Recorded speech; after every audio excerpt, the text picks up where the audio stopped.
पास ले चलिए, मैं उनके प्रश्नों का उत्तर दूंगी।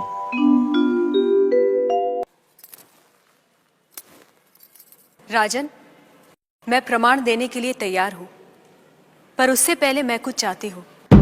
क्या चाहिए? थोड़ा दूध।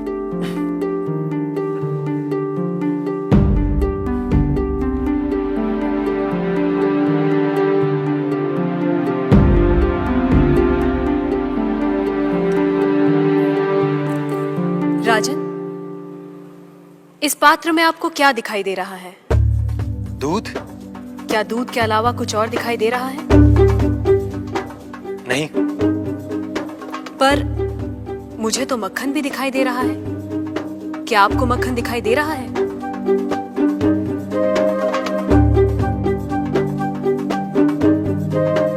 नहीं। पर राजन, क्या इसमें मक्खन नहीं है?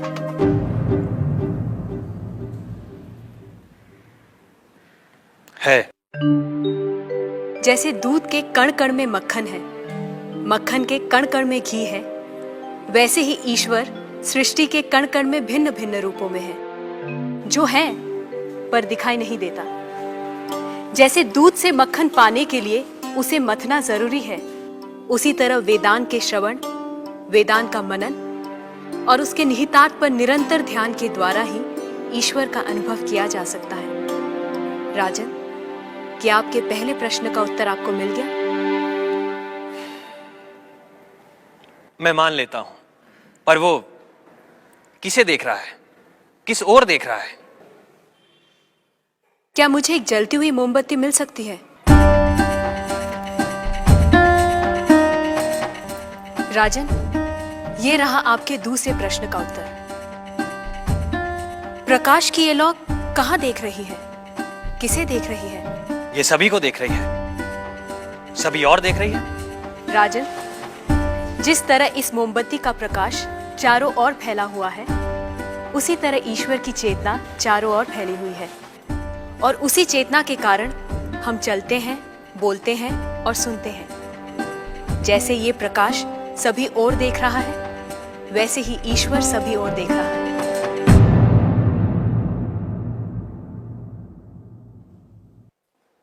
अब आपका तीसरा प्रश्न। वो इस समय क्या कर रहा है? राजन, इस समय मैं आपके प्रश्नों का उत्तर दे रही हूं, इसलिए मैं तुम्हारी गुरु हूं और तुम मेरे शिष्य। पर मैं खड़ी हूं और तुम बैठे हो। यदि अपने प्रश्न का उत्तर चाहते हो तो तुम्हें मुझे अपना आसन देना होगा।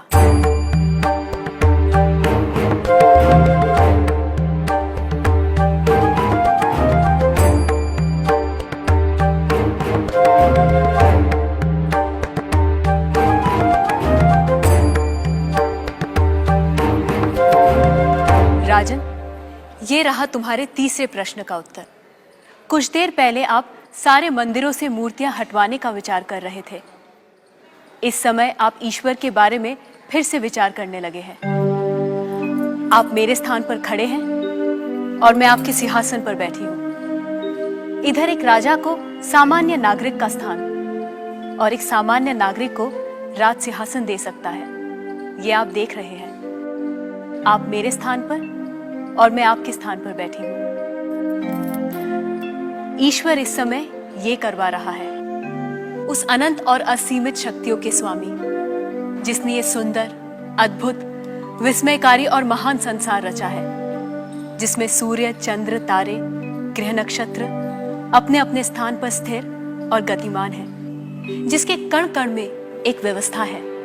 ऐसे शब्दों और ज्ञान से परे ईश्वर के लिए क्या संभव है? कहिए राजन, क्या मंदिरों से मूर्तियां हटवाई जाएं? मूर्तियां तो उस ईश्वर की प्रतीक है, उनका मूर्त रूप है। वह सर्वज्ञ, सर्वशक्तिमान, सर्वव्यापी ईश्वर सर्वत्र है। किसी ने उसको पत्थर में पाया, किसी ने पेड़ों में, किसी ने शब्दों के माध्यम से, तो किसी ने प्रार्थना करके। वही परमात्मा अनेक नाम, रूप और गुणों में व्यक्त होता है, और कोई उन्हें अरूप और निर्गुण आत्मा के रूप में जानते हैं। ईशास्माद्वातः पवते ईशो देति सूर्यः ईशास्मादग्निश्चेन्द्रश्च मृत्युर्धावति पञ्चम इति